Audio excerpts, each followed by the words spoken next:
일할 곳이 아직도 많이 있는데 담대하게 나가서 힘써 일하세. 여호수아 본받아 앞으로 가세. 우리 걸쳐서는 주님 품일세.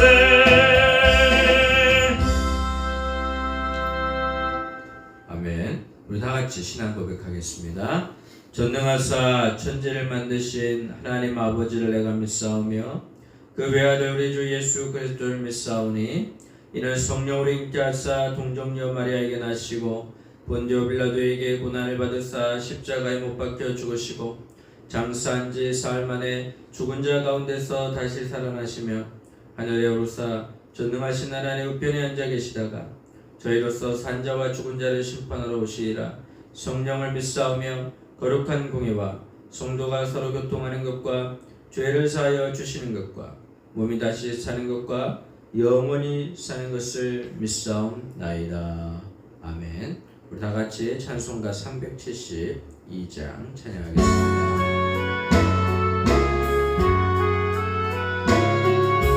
나 같은 본분은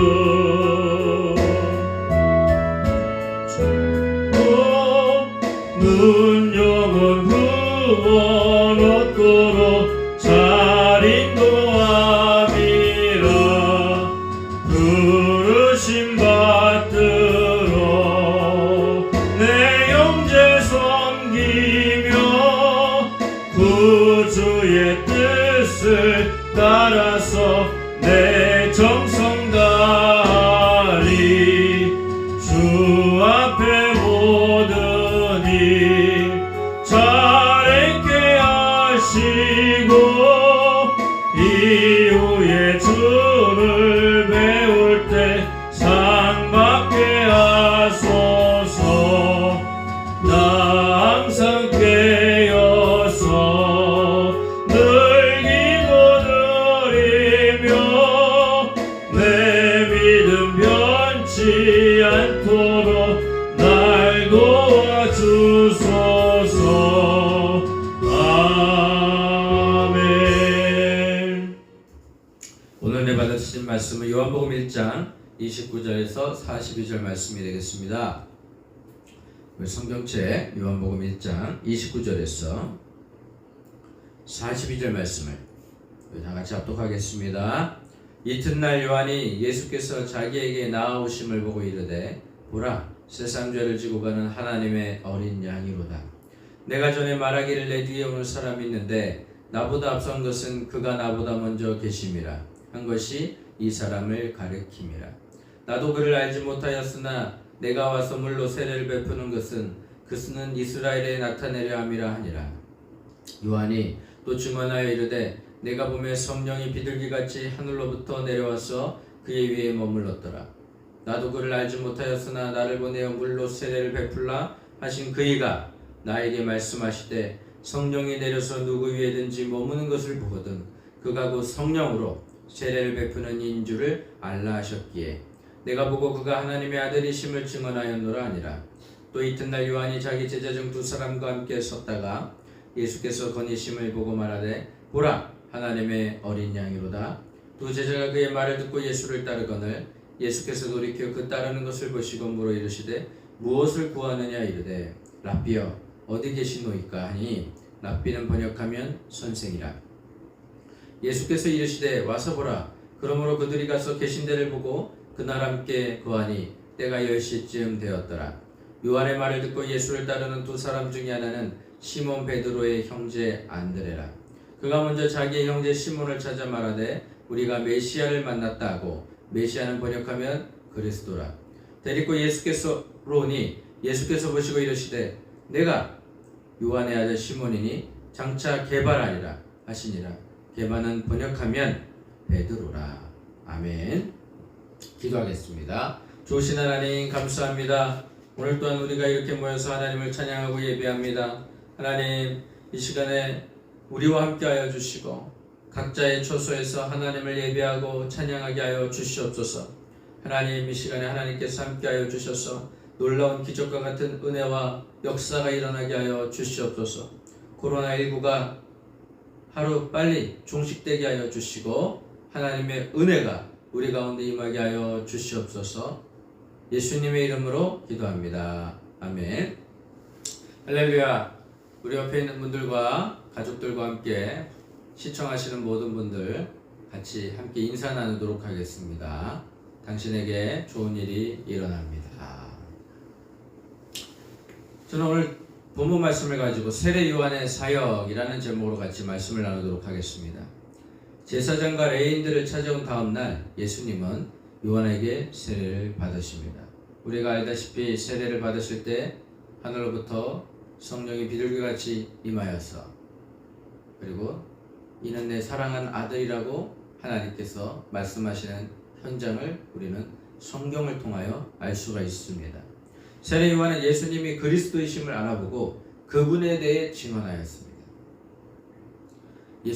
예수님은 그 당시 제일 유명했던 종교 지도자인 세례 요한에게 세례를 받습니다. 여러분, 세례 요한의 사람들이 많았을까요? 예수님의 사람이 많았을까요? 이제 예수님은 시작의 단계였고 세례 요한은 사람들이 많이 몰릴 때였습니다. 늘 드라마를 보면 우리가 주인공이 누구인지를 알아야 되는데 지금 주인공은 누구일까요? 바로 예수님이죠. 왜냐하면 성경에 있는 구약과 신약이 모두 예수님을 가르치고 있기 때문입니다. 근데 지금 상황에서 보면 주인공은 누구인 것 같습니까? 세례 요한이죠. 왜냐하면 세례 요한에게는 수많은 사람들이 옆에 있기 때문에 그렇습니다. 정치, 종교, 문화의 모든 사람들이 세례 요한에게 초점이 가 있지 예수님에게 초점이 가 있지 아니한 상황입니다. 그러면 세례 요한의 입장은 어떻게 될까요? 세례 요한은 자신의 마음을 지키는 사람이었습니다. 자기 자신의 마음을 지키는 사람은 어떤 사람일까요? 하나님께 자신의 삶을 내어드리는 겁니다. 자기의 삶을 내어드리고 나서 하나님의 말씀에 순종하는 사람이 바로 하나님께 합당한 삶을 사는 거죠. 자기는 이제 이 드라마에서 주인공이었다가 조연으로 이제 쓸쓸히 퇴장할 것을 알게 될 거고 그 전에 진짜 주인공이 나타났음을 세례 요한은 알고 있었던 것입니다. 누가 가르쳐 줬을까요? 하나님이 예수가 그리스도라는 것을 가르쳐 주신 것이죠. 자신을 온전히 낮추고 메시아로 오신 예수님만 세상에 드러내는 그의 사명이 절정에 이른 순간이 세례받으러 오신 날입니다. 과연 그가 예수님을 만난 후 선지자로서 감당한 사역이 어떤 것인지 우리는 살펴볼 필요가 있습니다. 예수님을 만나고 나서 세례 요한은 예수님을 증거하는 삶으로 바뀌어집니다. 쉬운 문제가 아니죠. 왜냐하면 자기에게 따르는 수많은 사람들이 있었는데 이제 그는 아무것도 아니고 난 아무것도 아니고 저분이 진짜 메시아니 저분을 따라가라고 사람들한테 이야기하는 건 쉬운 문제가 아닙니다. 자기 마음을 잘 지키는 세례 요한이기 때문입니다. 예수님을 만나 세례 요한의 첫 번째 증언은 예수님이 세상 죄를 지고 가는 하나님의 어린 양이다 라고 선언했습니다. 그는 예수님이 세상에 오신 목적을 분명하게 알고 있었습니다. 예수님은 죄의 문제를 해결하기 위하여 유월절 어린 양으로 이 땅에 오신 것입니다. 과거 이스라엘 백성은 유월절 어린 양의 피를 통해 애굽에 임한 하나님의 심판을 피할 수가 있었습니다. 이제는 예수님이 친히 어린 양이 되셔서 죄인들이 당신의 피를 통해 하나님의 준원한 심판을 피하게 하신 것입니다. 그래서 예수님이 십자가에서 죽으심으로 말미암아 우리의 모든 죄를 짊어지시고 우리는 죄에서 사망에서 구원을 받게 되는 큰 은혜를 받게 된 것입니다. 예수님의 이러한 구원 사역을 명확하게 선언했습니다. 보라, 세상 죄를 짊어지고 가는 어린 양이로다.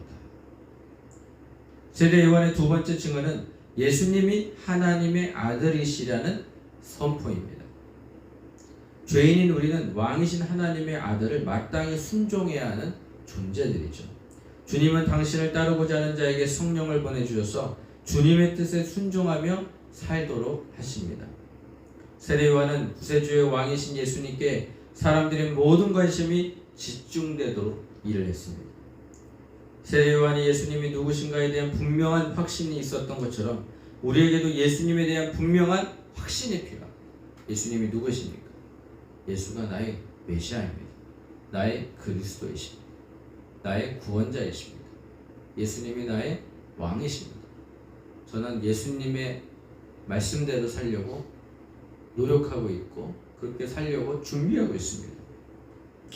예수님을 믿는다는 것은 그분이 우리의 죄를 담당하신 어린 양이자 우리의 삶을 주관하시는 왕인 것입니다.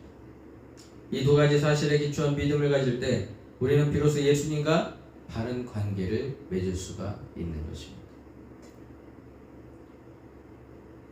세례 요한은 예수님을 만난 후 두 제자에게 예수님께로 인도했습니다. 자신의 제자를 예수님께 인도한다는 것, 제가 보기에는 자기 자신을 많이 내려놓은 것 같습니다.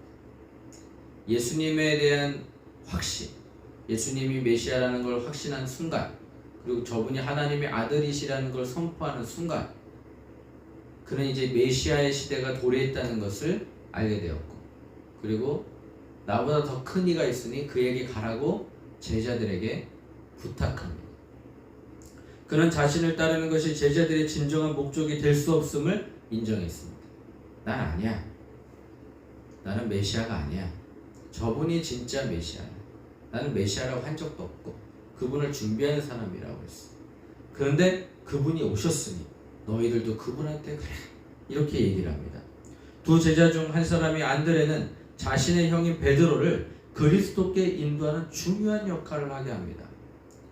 여기서 중요한 것은 안드레가 침례 요한의 제자였던 것이죠. 그리고 베드로에게 예수님이 진짜 메시아야. 형도 예수님을 만나봐. 그리고 예수님과 함께 엄청난 사건에 함께하는 사람이 되어버립니다. 사람은 누구나 자신의 영향력을 키우고 싶어합니다. 특히 우리가 교회에서 사람들을 돕는 지도자의 위치에 있다면 오늘 관찰한 세례 요한의 이 헌신을 기억해야 합니다. 우리는 우리의 영향력을 키워야 되는 것인가? 예수님의 영향력을 키워야 하는 것인가? 우리는 생각해 볼 필요성이 있는 것입니다. 오늘 관찰한 세례 요한의 이 헌신을 기억해야 됩니다. 우리의 영적 영향력을 가지고 사람들을 자신의 사람으로 삼는 것이 아니라 그리스도의 제자로 세워야 하는 것입니다. 사도 바울은 그가 말씀을 전파하는 이유가 오직 그리스도께서 주 되신 것과 자신이 교회에 종된 것을 전하는 것이라고 밝혔습니다. 그래서 자신의 사명이 무엇인지를 알아야 돼요. 여러분 사명은 무엇입니까? 이 세상에서 와서 우리가 어떻게 살고 어떻게 미래를 준비하고 그리고 누구를 위해서 그리고 무엇을 위해서 살아가야 할까요? 나는 누구일까요? 우리는 이러한 질문을 매일같이 하면서 오늘 하루를 정직하게 그리고 예수님과 함께 동행하는 그러한 삶을 살아야 될 줄 압니다. 사도 바울의 이러한 고백은 말씀을 전하고 가르치는 사람들뿐만 아니라 교회 안에서 어떤 모습들에게 교인들에게 영향력을 미치는 위치에 있는 사람들에게도 동일한 고백이 되어야 하는 것입니다. 자, 사도 바울이 뭐라고 했습니까? 오직 그리스도께서 주 되신 것과 자신이 교회에 종된 것을 전하는 것이다. 이렇게 고린도후서 4장 5절에 말씀하고 있습니다. 우리의 전도와 가르침과 섬김을 통해 사람들이 살아계신 하나님의 아들을 예수님을 만나게 된다면 그보다 더 큰 영광이 없는 것이죠. 주님이 우리를 사용하셔서 사람들을 그리스도께 인도하고 우리가 돕는 영혼들이 더욱 그리스도의 제자로 성숙해 가도록 힘써야 합니다. 우리가 모여서 그리스도의 영광이 나타나고 그리고 향기가 나타나는 것. 이게 어떤 것일까요? 그리스도의 영광이 나타나는 것. 세상 사람들로부터 저 사람들은 법이 없이도 살 수 있는 사람들이야. 저 사람들은 정말 하나님의 기름을 부은 사람들이야. 늘 성령으로 충만한 사람들이야. 믿음으로 기도하는 사람들이야. 말씀으로 회복되는 사람들이야. 저 사람들을 보면 기뻐. 그리고 내가 창피해. 저 사람들이 저렇게 사는 모습들을 통해서 하나님의 영광이 나타나게 되는 것입니다. 예수 그리스도는 지금도 여전히 살아계신 하나님의 아들이십니다. 주님을 인격적으로 만나 영적 지식이 생긴 사람은 세례 요한과 같이 그리스도를 전하는 증인된 삶을 살아야 되는 것입니다. 여러분, 우리는 세례 요한처럼 증인된 삶을 살아야 되는 것이죠. 내가 어디를 가든 예수님을 전하는 사람이 되어야 합니다. 예수님을 선포하는 사람이 되어야 합니다. 예수님을 의지하는 사람이 되어야 합니다. 우리가 교회를 다니는 사람들은 느낌이 오지 않습니까? 느낌이 와요. 온유합니다. 겸손합니다. 그리고 착합니다. 때로는 화를 낼 수도 있죠. 근데 그것을 많이 참고 그리스도의 영광을 나타내기 위해서 주된 목적으로 삼기 때문에 그런 모든 것들은 다 어떻게 할까요? 참아내는 거죠. 오래 참는 거죠. 오래 참. 그리고 부당한 것을 보면 어떡합니까? 진리를 드러냈죠. 진리를 드러냄으로 말미암아 그런 부당한 것을 그들에게 창피함으로 가르쳐주는 것입니다. 저 사람이 잘못했으니까 잘못했습니다 하면 그 사람은 그 잘못을 피하기 위해서 계속 숨습니다. 동굴로 들어가고 또 들어가고 꽉꽉 막혀 있습니다. 그런데 그의 삶에 빛을 비춰주기 시작합니다. 그의 어둠이 사라지고 회개하고 그리고 새 삶을 살게 되는 것이죠. 그것이 바로 예수님의 사역입니다. 증인된 삶은 어떤 사람일까요? 증인된 삶은 이런 삶입니다. 예수님의 모습을 우리가 보여줌으로 말미암아 내가 어떻게 하면 되겠습니까? 베드로가 나가서 복음을 전파하니까 사람들이 이렇게 질문했대요. 그럼 우리가 어찌하면 됩니까? 예수님을 믿으십시오. 그 어둠에 꽉 찬 영혼들이 예수님을 만나고 난 다음에 밝은 빛이 들어오기 시작하니까 그 어둠의 행위에서 다 벗어버리고 그리고 죄를 회개하고 하나님 앞에 돌아오고 구석에 숨는 것이 아니라 하나님 앞에 다시 돌아오는 그러한 은혜가 그들 삶 가운데 나타나게 되는 것입니다. 구석에 숨으면 어떻게 됩니까? 마귀의 지배를 받게 되는 것이고 악한 영에 사로잡히게 되죠. 빛에 들어오는 순간 우리는 그 광명한 빛 가운데 자유함을 누리고 그 안에서 기쁨을 누리게 되는 평안을 누리게 되는 삶을 살게 되는 것입니다. 우리가 그리스도에 대한 더욱 풍성한 지식을 배우도록 도우십니다. 여러분이 가진 그리스도에 대한 지식을 다른 사람들에게 전하는 증인의 삶을 살아가는 저와 여러분들 되시기를 예수님의 이름으로 축원합니다. 기도하겠습니다. 좋으신 하나님 감사합니다. 오늘 또한 우리가 이렇게 모여서 하나님을 예배합니다. 아픈 사람, 아픈 곳에 손을 대고 기도합니다. 오늘 이 시간에 악한 귀신은 물러가게 하여 주시고 병마도 물러가게 하여 주시고 머리서부터 발끝까지 깨끗게 하여 주시며 또한 각종 문제를 갖고 나온 모든 형제 자매님들 있습니까? 문제가 해결되게 하여 주시고 간증이 되게 하여 주시고 그리스도께 모든 걸 맡기게 하여 주시옵소서. 오늘도 오프라인으로 온라인으로 예물 드린 손길이 하나님께서 함께 하여 주시고 하늘의 신령한 복과 땅의 기름진 복으로 축복하여 주시옵소서. 이제는 우리 주 예수 그리스도의 은혜와 무한하신 하나님의 사랑과 보혜사 성령님의 내주하시고 교통하시고 충만하심이 이 자리에 참석한 믿음의 권속들 머리 위에 지금으로부터 영원토록 함께 있을지어다. 아멘. 할렐루야. 우리 하나님께 영광의 박수.